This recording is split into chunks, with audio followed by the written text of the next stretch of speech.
This is the lecture for October 3rd, 2020. It's the Monday that I'm out of town. This is class number 18. We are talking about membrane filtration today, which is chapter 12 in our textbook.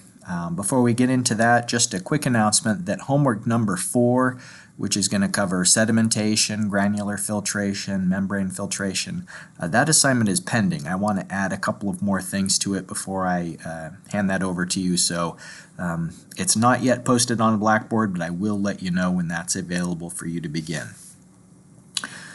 Okay, so membrane filtration we've already talked about a little in a previous chapter, but we'll go into more detail today about it. The different types of technologies that exist for membrane filtration can be classified by the size of the pores in the material, by the molecular weight of the chemicals or the constituents that are being excluded from going through the filter, the different types of materials that are used, and those are typically polymers that are spun to have a series of interconnected voids, the geometry of the material and how they're fitted together into filaments. Sometimes these different membranes can be classified by the type of source water that's going to be treated, whether it is seawater, for example, or a brackish groundwater that's to be treated, or maybe output from an industrial process. The overall idea behind membranes is just that there's some sort of a media that is permeable to some constituents, such as water, but less permeable to other constituents, like the contaminants that are being filtered out. And of course, different types of filtration are appropriate for different sizes depending on what you're trying to remove. And so if it is just, for example, colloid particles, then microfiltration would be more than enough for the removal of relatively large colloid particles. But if it was viruses or individual cation constituents like calcium or magnesium or iron that you're trying to remove, then you may need to go to ultrafiltration or nanofiltration. The image that is shown here on the right is a hollow fiber that has been joined together many different hollow fibers into a cassette that would be lowered down into water. And we're going to talk about the different types of configurations if, for example, water is being sucked into the membrane using a vacuum, or if it's being forced into the membrane using an external pressure. There's different approaches there. Sometimes the water goes from outside a hollow tube towards the inside, and then other times the situation is reversed, and we'll talk about the relative advantages and disadvantages.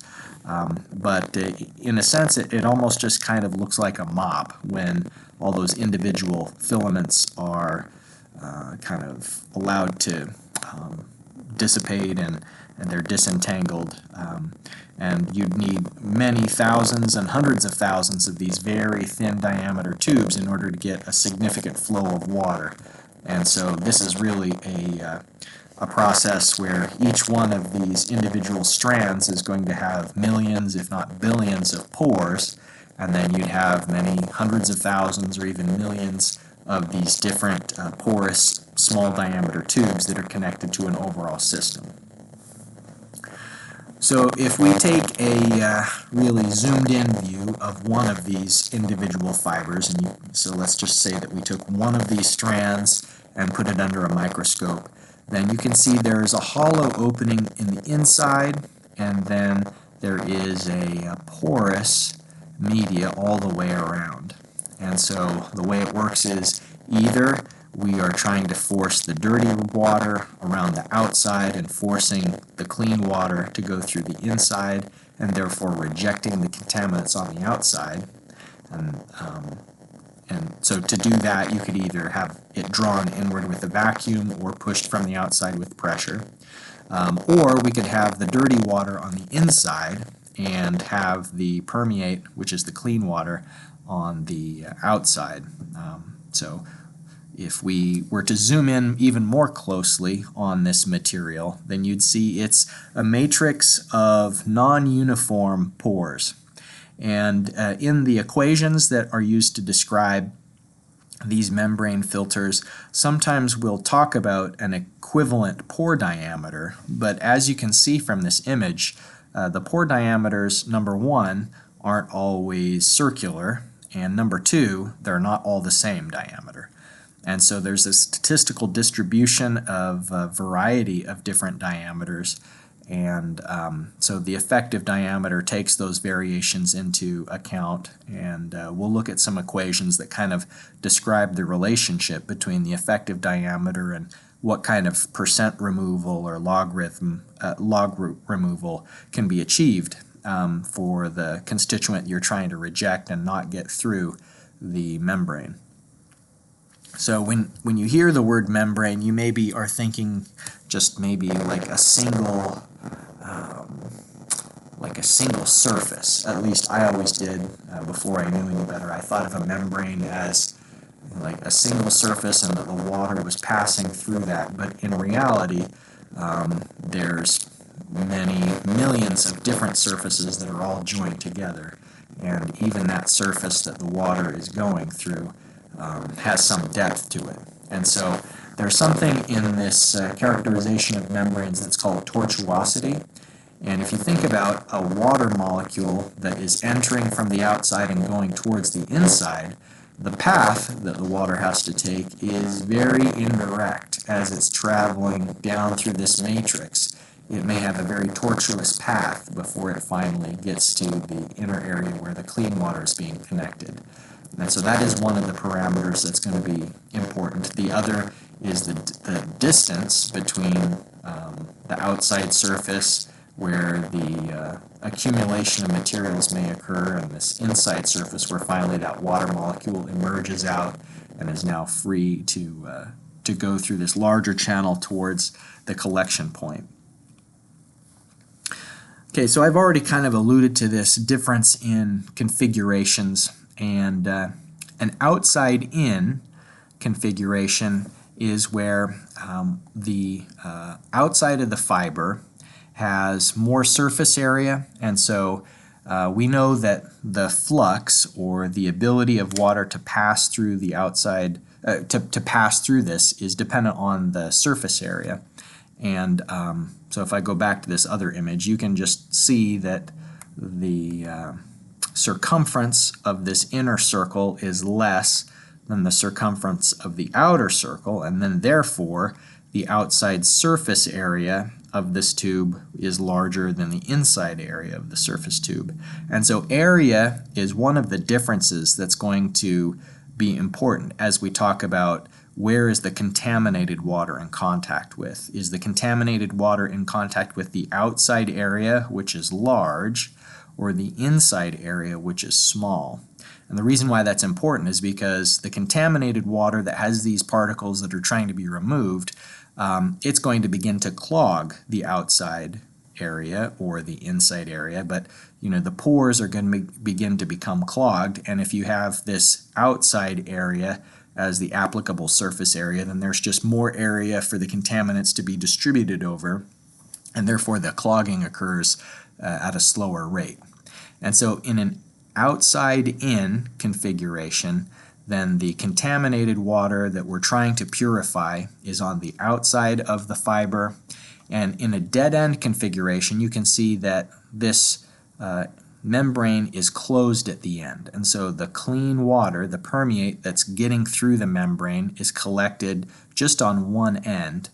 And so this, relatively speaking, has the advantage of larger surface area on the outside of the membrane, and so you get more water flow this way. And then the other thing about that is it's less likely to be clogged by large solids in the feed water.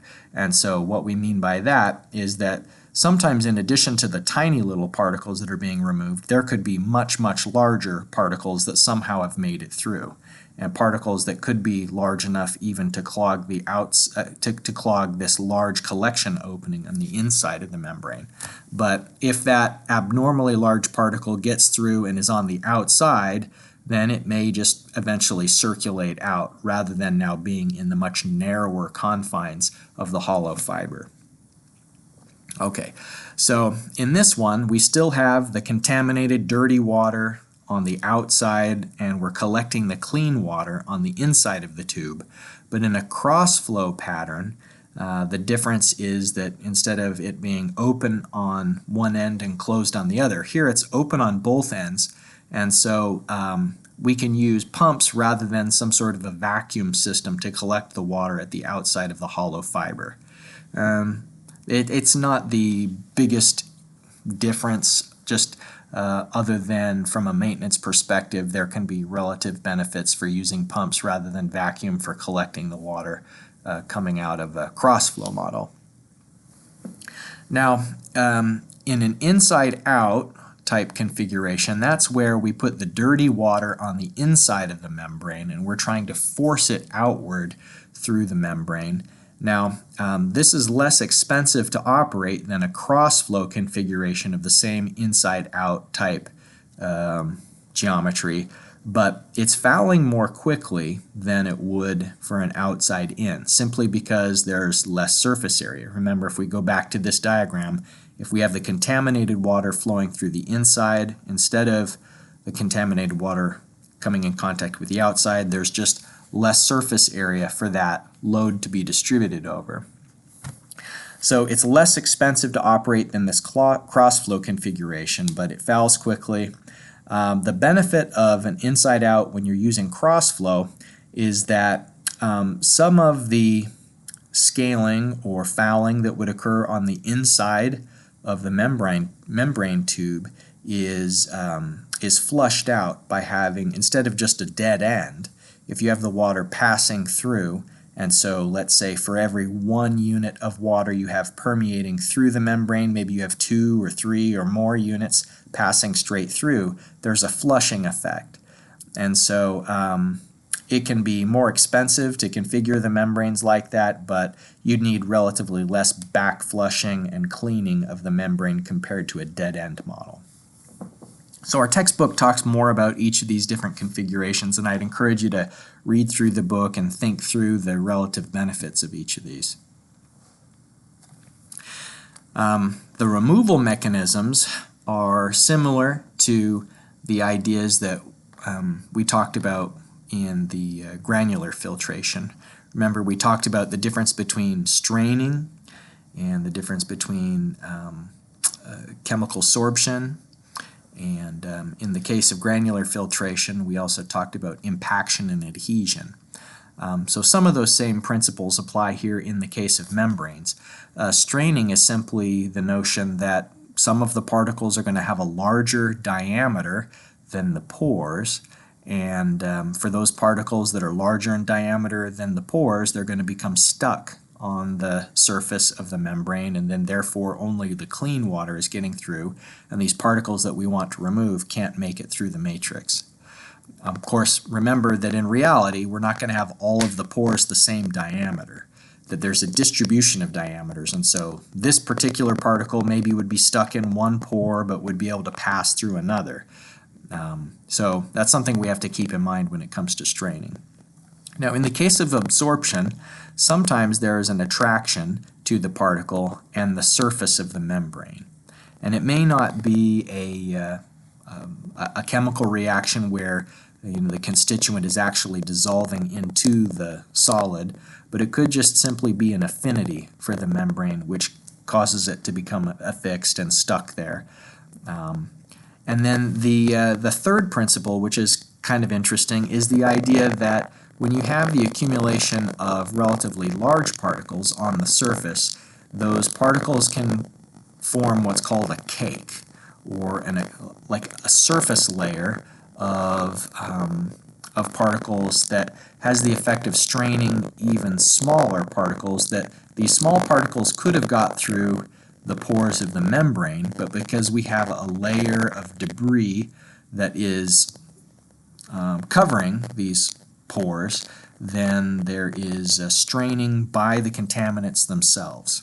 And so it's just that the accumulated particles are reducing the effective pore diameter at the surface of the membrane. When you have this cake formation, it's going to require a much larger pressure to force water through, because then you have really small diameter openings compared to the original membrane diameter. Our book gives a variety of different formulas that we can use to talk about the ratio of what gets through a membrane and what is in the feed of the membrane. So permeate is what the C permeate would be the concentration of some constituent that has made it through the membrane, where C feed is the concentration of that same constituent that was in the feed water that's going into the membrane. And so rejection, capital R, is a dimensionless quantity that's just essentially a fraction removal. Sometimes when we have really high efficiency of a membrane, we'll need to calculate the log removal. And it's typical also, you may have had previous experience talking about log removal and disinfection. You know, for example, if you have 99.9% removal, then we'd say that's 3 logs of removal based on the ratio of the permeate concentration to the feed concentration and having the logarithm of that ratio. Finally, the percent removal, you can see the formula for that as a function of log removal. Now, there's an empirical equation that appears in our textbook that describes the relationship between the effective pore diameter and the particle diameter and the rejection that we could expect to see if you have a certain particle that you're trying to remove, and then this effective pore diameter, which is a statistical characterization of effectively, basically like the average pore diameter when you look at the range of diameters that may exist in a membrane. And so this is just an estimation for how you could guess at what is the rejection for a certain particle to not get through the membrane when you've got a known effective pore diameter. And just to get some practice with these quantities, I put together this example. Now, what we're trying to remove is particles that have a diameter of 0.0109 microns. And we're doing that with a membrane that has an effective pore diameter of 0.0045 microns. So what I suggest you do is pause this recording for a moment and get some practice, first of all, estimating the rejection that you could expect given this particle diameter and the effective pore diameter that's described. And so this first equation will estimate the rejection that we'd expect to see. And then once you know the rejection that you'd see for this membrane and this particle, then let's just say, what if we had 250 ppm, parts per million, of that particle in the feed, and then we want to know how much is going to make it through. So what would be the concentration of that particle in the permeate? So it will be less than 250 ppm when you take into account the rejection that you've calculated and then substitute it into here to solve for C permeate. And then finally, we'll just, for some practice in part C, determine the log removal. So I'll pause for just a moment, give you a chance to pause the recording on your end, get out a piece of scratch paper, practice using these equations, and then I'll bring up the solution in just a moment.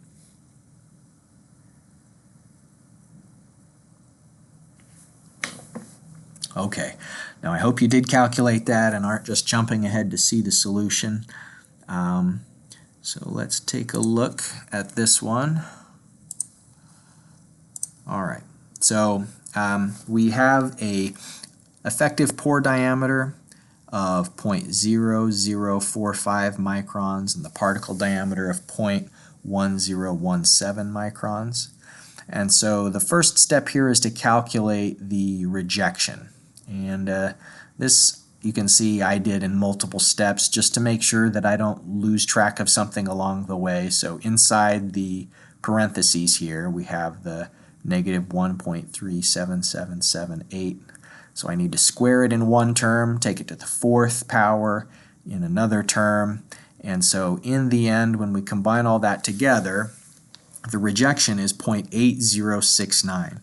So that means that 80.69% of the particles that approach this membrane are going to be rejected, and so therefore about 19.3% of those particles will pass through.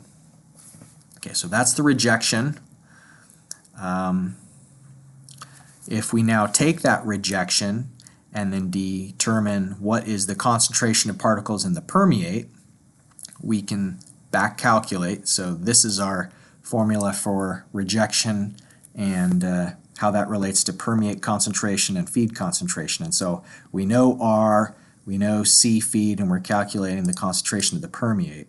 So it turns out here that if we are rejecting 80.7%, then that means that of the 250 parts per million that were originally in the solution, that only 48.3 parts per million will permeate through the membrane.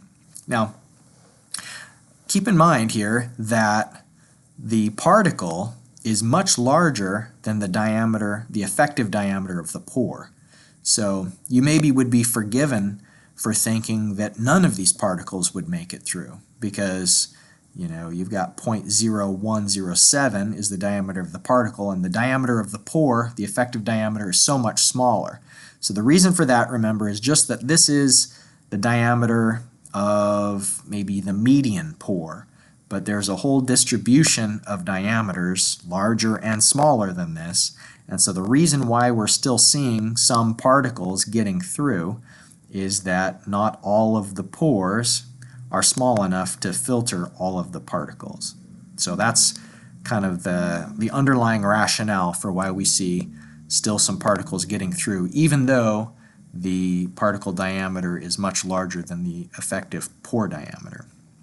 Okay, so now in part C, just to calculate the log removals here, we don't even have 1 log of removal. 1 log of removal would be 90% removal.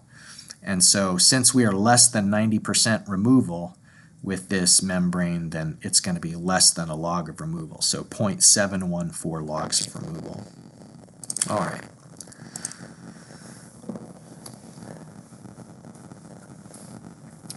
Our text introduces a variety of equations that help us to understand membrane hydraulics. And I've changed the units a little bit compared to what appears in the book, because frankly I think that the textbook wasn't paying really close attention to the units. Specifically, it was, in this formula in the book, it was characterizing the volumetric flow rate on a time basis of hours, whereas viscosity has time units of seconds. And so I made it consistent just by suggesting that the volumetric flow rate that should go into this equation should be in terms of cubic meters per second, and then when it comes to the pressure that's driving water through the membrane, it had units of kilopascals, but I suggest that it ought to be in pascals to be dimensionally consistent, both with the numerator and the denominator. But a flux is just a flow rate per unit area. And we've already talked about flux before in the case of the granular filters. The approach velocity was a flux. It was a flow rate per unit of area of the filter. And so this volumetric flux is the same thing. It's just saying for a certain surface area of a clean membrane, what flow rate is passing through that. And it's determined by the pressure that's driving water through the membrane, the viscosity of the fluid that's being driven through the membrane, and then this proportionality factor, the membrane resistance coefficient. And so our book talks about how this equation is in some ways analogous to Darcy's law. Just the idea of a driving force and some resistance to flow through a porous medium. And so according to that analogy, the membrane resistance coefficient would be somewhat related to hydraulic conductivity in the case of soil. It's just there's some proportionality factor that describes the rate of water that you get through a given surface area for the driving force that is causing it to go from one side of the membrane to the other. So this membrane resistance coefficient just kind of tells us how much flow you're able to get through a unit area of membrane for a given pressure.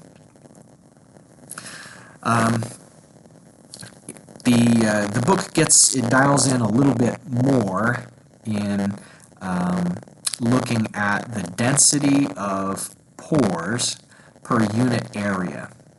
And so remember that each one of these pores is really small, and there could be millions or even tens of millions of these pores per square meter of surface area on a membrane. And then it further introduces the idea of tortuosity. And tortuosity is talking about that indirect path that the water has to take to pass through the membrane on its way towards the inner clean side of the membrane. And then the length of the pore is the distance. If I go back to our image here, the delta Z would simply be the distance between the inlet side and the outlet side. So it would be the distance that the water is passing through to get through the membrane. Let me just jump back to here. All right. And then the final equation that was in our book was just how we could estimate the membrane resistance coefficient if we know these parameters. So if we know, for example, the radius of the average pore, the viscosity of water, the tortuosity, the delta Z, the distance between the inlet and the outlet side, which is effectively the pore length, then we could use those to calculate this membrane resistance coefficient. So I've created this example just to get some practice with membrane hydraulics. Let's say that we have water. This is just the typical viscosity for water. And we want to produce 21,600 cubic meters per day. And we're going to operate our membrane at a pressure of 85,000 pascals. And we have an R sub m of 3 times 10 to the 12th inverse meters. So these are typical parameters I got from the book, a typical operating pressure, typical R sub m, and if we wanted to find out how much membrane surface area would be needed, what we're going to do is convert that flow rate from cubic meters per day into cubic meters per second. And A will be the unknown, and then all the other things we can just substitute directly. 85,000 newtons per meter squared will be the delta P, the R sub m, 3 times 10 to the 12th inverse meters, and then the viscosity we'll substitute directly here. So pause the recording for a moment, see if you can calculate the total area of membrane that's required.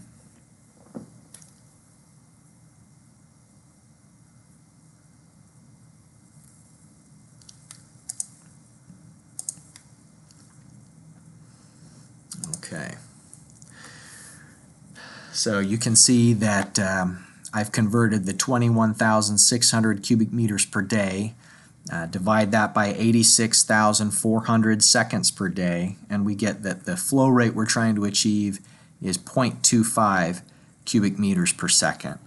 So rearranging this equation, so Q divided by A is the flux, but we want to know what is the surface area required for a given flow rate, a given pressure, transmembrane pressure that we're going to be applying. And so when we do the substitution and calculate, we find that it should be 9,088 square meters. And I mean, that's a huge amount of surface area, but just keep in mind what these membranes look like. These membranes have a lot of surface area because there's so many of the fibers, and the area that we're talking about is the combined area of all these many different fibers, the outside area of them.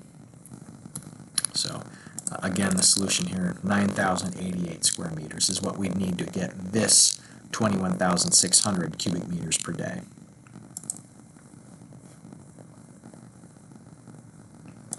The last thing I wanted to talk about was that eventually there's going to be an accumulation of particles or debris or cake on the outside of the membrane that has to be removed, because as the membrane gets clogged, then its flux decreases.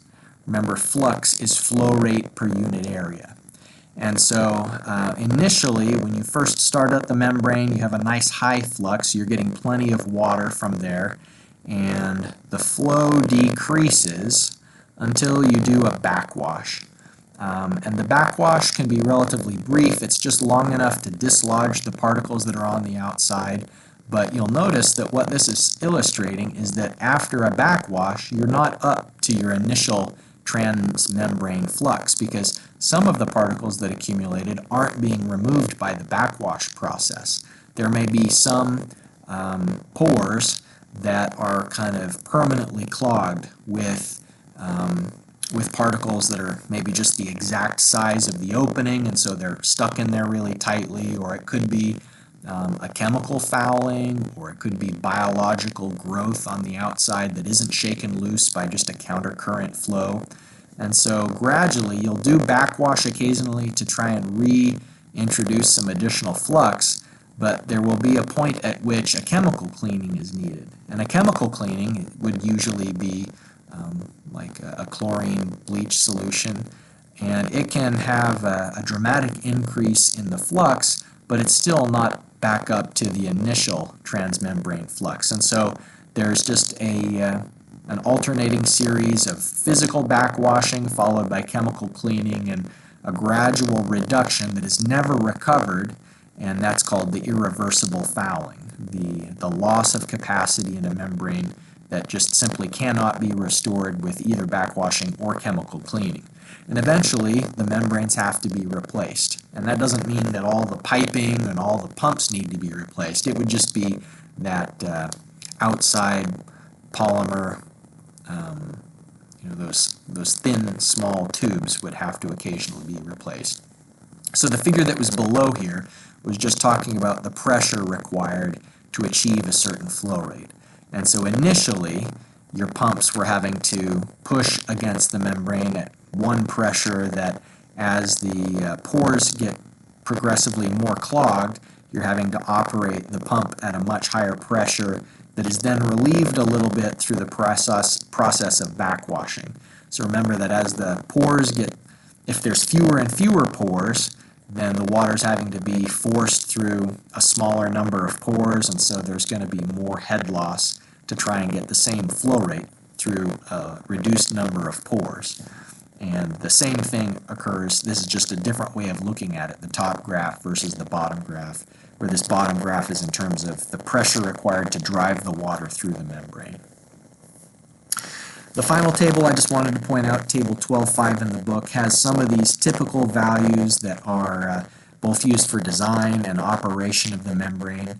And the thing that I wanted to point out is that the backwash duration can be relatively quick, just between 1 to 5 minutes is all that's needed. And so that's quite a lot shorter than the backwash that we see in granular filters. Remember, where in the case of granular filters, we had to fluidize the bed, and then the sand particles are moving around and having collisions and shaking loose the turbidity. Here, it's just a much more straightforward process of evacuating the outside of those pores and getting rid of any kind of accumulated debris that's possible. And the other factor I wanted to point out was just the time between chemical cleaning is relatively large. 5 days at the low end, maybe as high as 180 days at the high end. And so the chemical cleaning is much less frequent than the backwash. So this is an interesting table just to see what kind of pressures are typically used in the membranes and what kind of flux can be achieved over the wide range of different polymer types and different diameters. So there's a pretty large range of flux values. But that's all for membranes for now. Just remember that you'll be hearing from me about homework 4. That's not quite ready for you yet, so you don't need to get started on that right away. But if you do have any questions about this material or the previous things that we've been working on, please go ahead and send me an email. Although I'm out of town, I'm still checking my messages, so just let me know if there's anything I can do to help you out. All right, take care. Bye.